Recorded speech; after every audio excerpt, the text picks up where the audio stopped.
Ho friggin' ho ho. I want to talk to you about Christmas carols. You see, songs about sleigh bells, reindeer and snow are, in this part of the world, and quite a few others, pretty silly, to say the very least.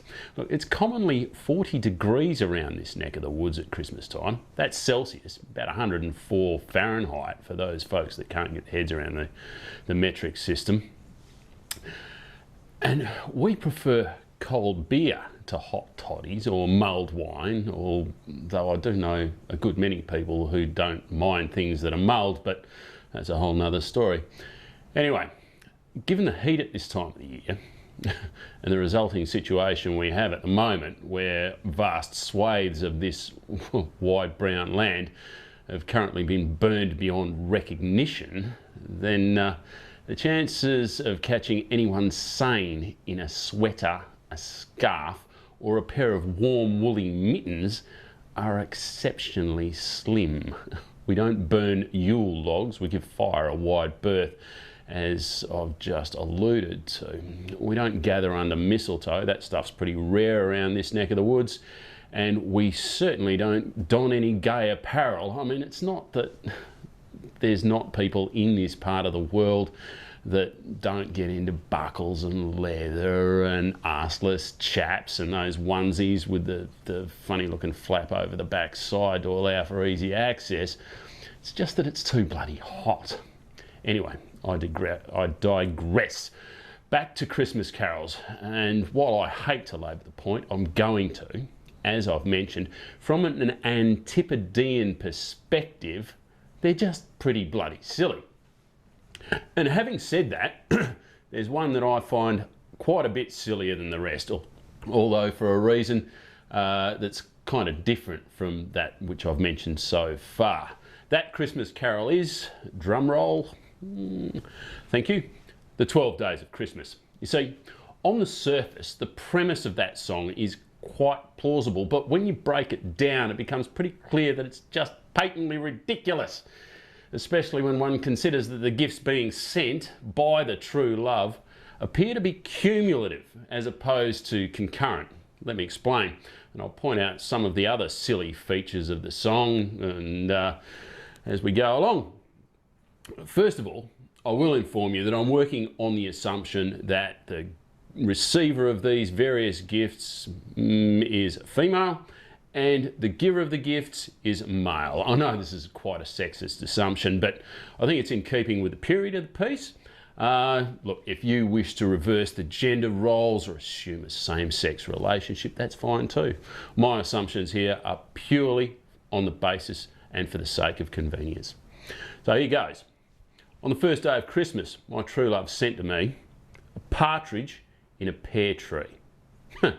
Now, even though a partridge is, sort of probably only slightly bigger than your average pigeon and smaller than your average chook, the size of the tree necessary to support a bird of that size, you're still looking at a pretty substantial pear tree, probably 2 metres, 6 to 8 foot tall, a large pot and quite a bit of dirt, and that'd be arriving by post or courier or something.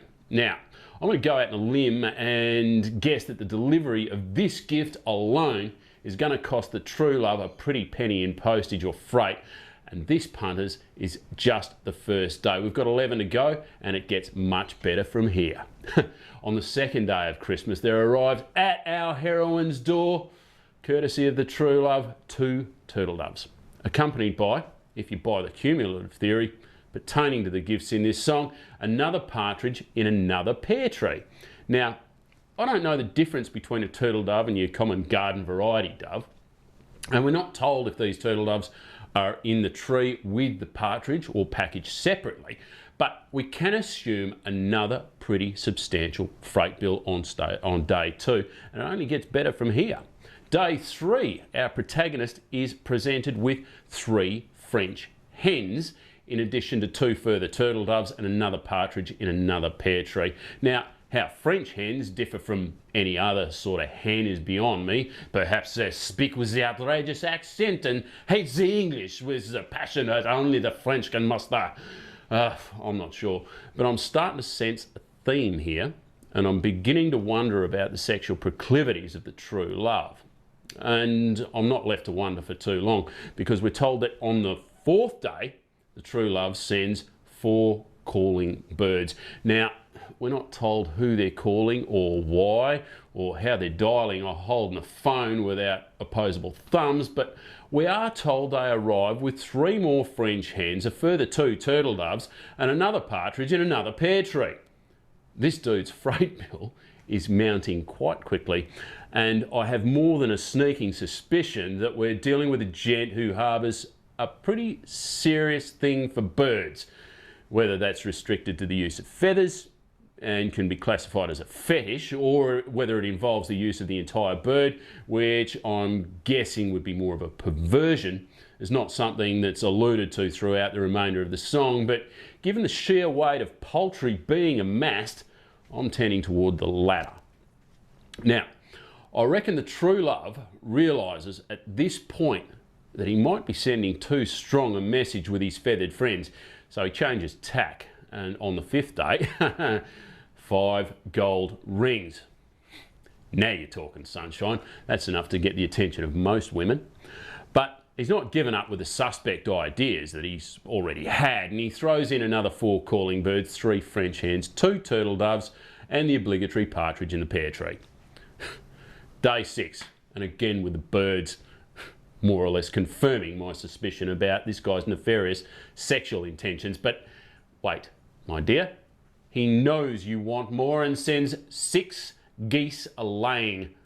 So we'll have to assume that we've also got 6 eggs to go with them. I hope she likes omelettes. But he's keeping it sweet with another 5 gold rings. There's another 4 calling birds, 3 French hens, 2 turtle doves, and the partridge in the pear tree as per usual. Starting to look like we need more than just your average backyard to keep this menagerie that's gathering apace and to plant out the accumulating pear trees. On the 7th day, you'd think this guy might have a rest like some of his elders and betters, but no. He sends 7 swans a-swimming, which is no mean feat of logistics when you consider the size of a swan and the volume of water needed during transportation to allow them to arrive in that state of activity.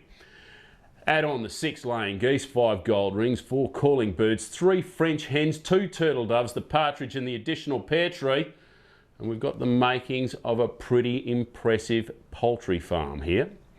I really do hope she's got the space to keep this collection of fowl.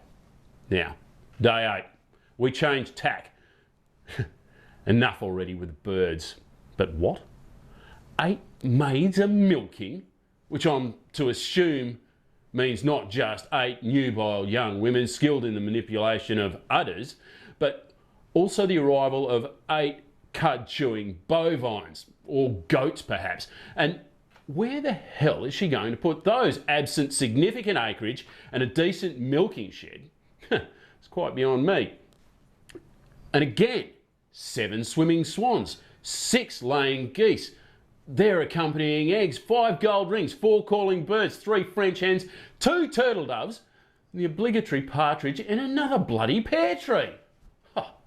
Day 9, we hear the doorbell ring and approach with some trepidation to greet 9 ladies dancing, along with 8 more maids and their accompanying cattle, 7 swimming swans, which with their mates already arrived, are befouling the backyard pool, 6 laying geese and accompanying eggs, 5 gold rings as a saving grace, 4 more birds calling, I don't know who, 3 French hens, 2 turtle doves, the partridge and another frickin' pear tree. Day 10.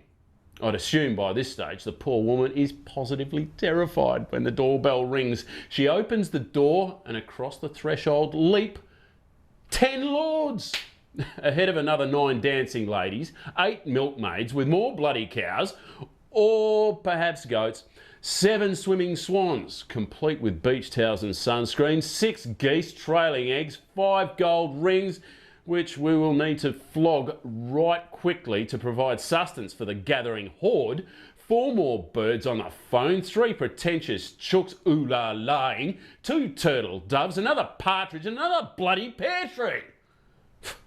Like, we need that shit. On the penultimate 11th day of Christmas, she's screaming, "Make it stop!" Oh, but no. The doorbell rings. We're greeted by 11 pipers piping, a din only the Scots could love. Another 10 lords leaping, ahead of 9 more dancing ladies, 8 maids, more cows, and a veritable flood of milk. 7 more swans, 6 geese, and accompanying eggs. 5 gold rings, which even at the best price might struggle to provide sustenance for the gathering horde. 4 more birds on the phone, 3 French hens, 2 more turtle doves, and as if we don't have enough of them, another bloody partridge in a pear tree. My God, punters, this is just beyond explanation. On day 12, she wakes up, rubs her eyes and thinks, "What will this clown send me today?" It's almost over, and with almost insurmountable trepidation, she answers the expected knock at the door at around 10 a.m. to be greeted by a caravan of 12 drummers, complete with cymbals, toms, snares, and double kicks, boom booming and rat-tat-tatting away, ahead of 11 pipers screeching "Scotland the Brave," another 10 lords leaping around, 9 ladies dancing, 8 maids with more cows and more milk than we know what to do with, 7 more screeching swans, 6 laying geese complete with eggs, 5 gold rings, the sale of which won't go anywhere near meeting a catering bill, 4 more birds on the phone, 3 more hens who've got together with all their hen friends and are singing "Non je ne regrette rien" after the 3rd glass of champagne with breakfast, 2 more turtle doves, another partridge, and yet another pear tree. And here's the rub, trendsetters. When you do the maths, by this stage, the poor woman's playing host to a combined band of 12 drummers and 22 pipers, leading a company of 30 leaping lords and 36 dancing ladies. Mercifully, we've got 40 maids and their stock to provide milk and beef to feed these clowns. We've got 42 stinking swans swimming out in the pool out the back. Another 42 geese screeching and dropping eggs all over the place, and assuming that we haven't consumed any of these eggs, we've now got 160 of them sitting around the joint. The True Loves delivered 40 gold rings, most of which have had to have been immediately traded for goods and or services, particularly if we get the butcher around. We've got 36 birds consuming the bandwidth allocation of the entire street, calling anyone they can think of, 30 female chooks all muttering away incomprehensibly, 22 turtle doves, and a dozen partridges, each perched in its own nest, in its own part of the orchard of pear trees, 4 wide and 3 deep at the back of the backyard. At least she'll have plenty of assorted manure to fertilise them with. And where's the true love? Well, he's nowhere to be seen. He's still trying to negotiate a discount with the freight company and avoid the puddles of assorted bird and cow manure befouling every inch of this poor woman's house and yard. So, have a happy holiday, or whatever else you might believe in. For mine, a nice Christmas dinner with the family and one thoughtful gift under the tree's all I really want. We're already drowning in a sea of cheap Chinese crap we don't need around here, and anything more than that, I reckon, is just showing off. Merry Christmas. I'll get out of your way now. See you later.